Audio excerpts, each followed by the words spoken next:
Thanks for watching Spooky South Coast, and be sure to click the subscribe button and enable notifications with the bell icon to stay up to date with future videos. When that happened, that's when my cousin kind of turned to me and said, our house is haunted. They would be talking about like stuff in the house, and I'm like, oh, see, I thought they were going to be talking about like people fighting or you know, having financial problems or something like that, but no, they were talking about like things that were happening in the house. So then my ears would perk up, and my mom was never really shy about talking about that she thought her house was haunted growing up. So fast forward to, you know, the next time I'm staying at their house, and I notice that my cousin, when he goes, before he goes to bed, he pushes his door to his closet shut, and I'm like, well, what's that all about? He's like, oh, I'm doing my exercises. And I'm like, what? Like, it doesn't make any sense. Well, come to find out, he would, every night before he went to bed, he would make sure that that door was completely shut because it would fly open in the middle of the night. And the same thing was happening to his sister's closet across the hall. So, you know, I start to hear some of this stuff, little bits and pieces of it. And while I'm sleeping there, you know, he's sleeping up. He had a waterbed. And I don't like waterbeds. I've never liked waterbeds. They're really strange. He would always offer me his bed when I stayed over there. And he'd say, you know, if you want to take the bed, I'll sleep on the floor. And I'd say, no, no, no, I'll sleep on the floor because I prefer like a hard, firm surface. 9 times out of 10, I prefer to sleep on a floor to a bed anyway. So I would sleep on the floor. Tub. Yep, tubs, couches, all that stuff. So I'm sitting there, laying there on the floor, and I can hear chains rattling in the hallway. And now they have a dog, and the dog has like a collar. Right.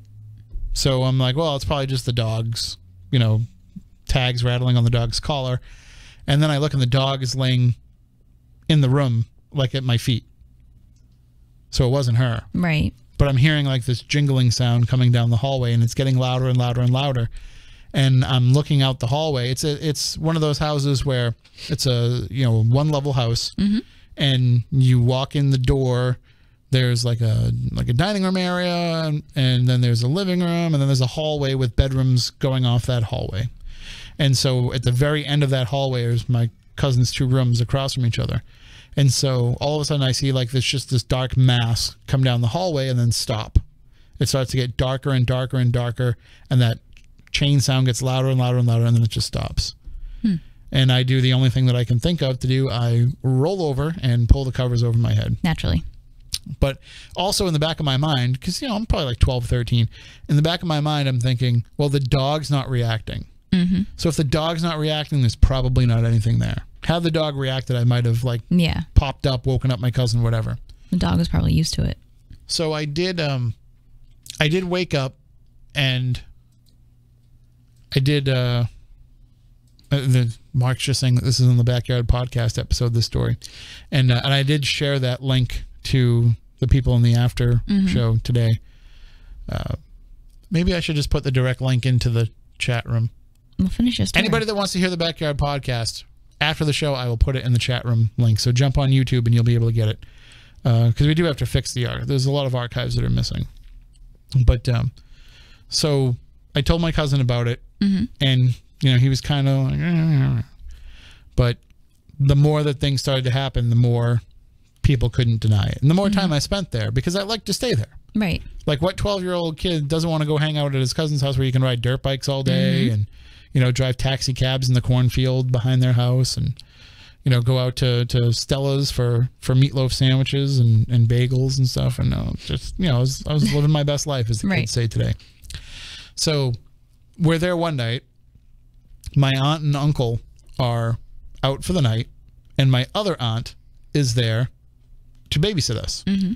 Now, shout out to Aunt Arlene, who listens to the show quite a bit. She's not the most physically imposing person. You've met my Aunt Arlene. She's about 4 feet tall. Right. And yeah, she's just like, if somebody was to break into the house or something, she's not saving us. No. She's super sweet. She's like, at this point, the 3 kids that are there are all bigger than her. But she's watching us, or we're watching her, depending on how you want to look at it. And as we're there, we're in the living room watching a movie. And I think, if I remember right, I believe we were watching Harley Davidson and the Marlboro Man, which is a pretty good percentage that we were, because that was my cousin's favorite movie. We watched it all the time. But we hear this banging sound outside the house. And we run out to the deck. We turn on the light. We look. We don't see anything. Go back in. Watch the movie. A few minutes later, same thing. Bang, bang, bang, bang, bang. It sounds like metal banging. Bang, bang, bang. So my cousin goes in. My cousin Tommy runs in and grabs the .22 rifle. And we run outside. And my aunt's freaking out because she's like, "You're not going to shoot somebody. Like, you're not." And my cousin's trying to explain to her, it's a .22. Like, it's a glorified BB gun. I can't kill anybody with this. I just want somebody to, be scared. And so finally, the next time that we hear it, I run down to the basement and he runs outside, because we're like, maybe it's coming from down there. And neither one of us sees anything. It was finally where we figured out that it was the bulkhead doors of the basement were opening and closing on their own. We figured that out when the last time that we heard it, we had gone down into the basement in time to see them slam, opening and closing on their own. Bang, bang, bang. Like in those, anybody that has a steel bulkhead to their basement knows that, the wind doesn't do that. Right. So that's when that happened, that's when my cousin kind of turned to me and said, "Our house is haunted." And I think it might have been the first time like he might have actually said it out loud. I don't even think him and his sister talked about it. But as the story goes, she had gone, my cousin Amy had gone to the cemetery that was right next door to the house. And, she used to like to go there and do grave rubbings. And one day she went in there with a Ouija board and she started contacting whatever was there and having conversations with it. And then I guess she came back to the house and was talking to it through the Ouija board. And it was coming in and out of her closet all the time. And then it started bothering my other cousin Tommy across the hall. So their research told them that it was a farmer who had lived on, because they started to hear that there were other stories up and down the street. So their research had told them that it was a farmer who had two mentally retarded sons, mentally disabled sons. And in those days, they would have called them retarded. We say mentally challenged or disabled. So those two sons were growing up on this farm where they couldn't contribute to the workload. So they were just extra mouths to feed, and things were very tight. And so as they got older and, were more of a burden, one day the farmer took an axe and took care of those extra mouths to feed. So that was what they had learned through, I guess, some library research they had done. My aunt actually went and looked back through the records and found out that every family that had bought in that house, because the house itself was only built in the 1960s, but there had been a number of families that had lived in the house in those 30 years at that time, and every marriage had ended in divorce. And I don't think my aunt would mind me saying, but, they were having problems too. And when they moved out of that house, those problems stopped. So it had an effect on them as people. Further research shows, and this is something that I found out later on when I was looking into it, and I think Kristen Good, who does a lot of research on the Bridgewater Triangle, also found some stuff out about this too. It was one big farm, that whole area, but it was one of the richest families in the area owned it, and the son actually killed the father with an axe. So I think that's the actual true story. That the other is kind of just a legend that is developed around it. But for anybody who is wondering what I'm talking about, I'm not going to give the exact address out, but we're talking about the area of Route 105, where it goes from Middleborough and connects into Route 106 in Halifax. And it's called Thompson Street. And anybody that has driven up and down Thompson Street will tell you it is freaky.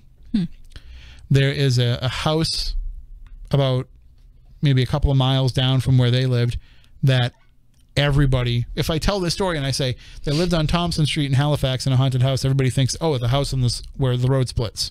but it's not that house. But that house is notoriously haunted.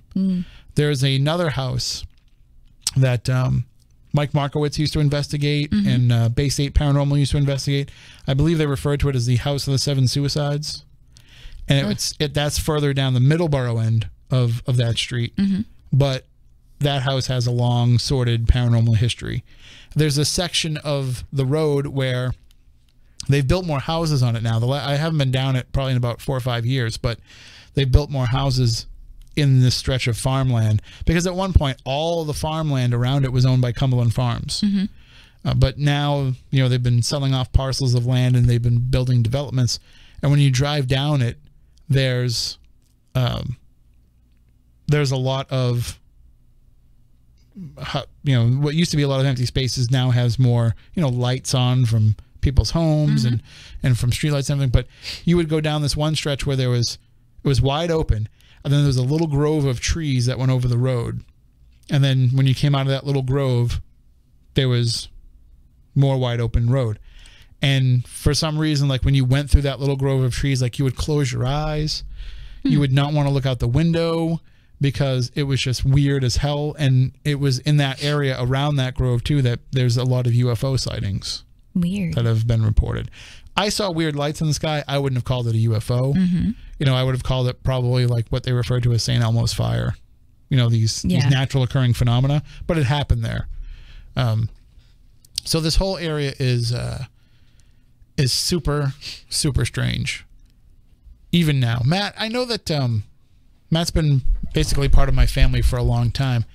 Were you like around us at all when they still lived there? Did you ever go to that house? No, I don't think I did.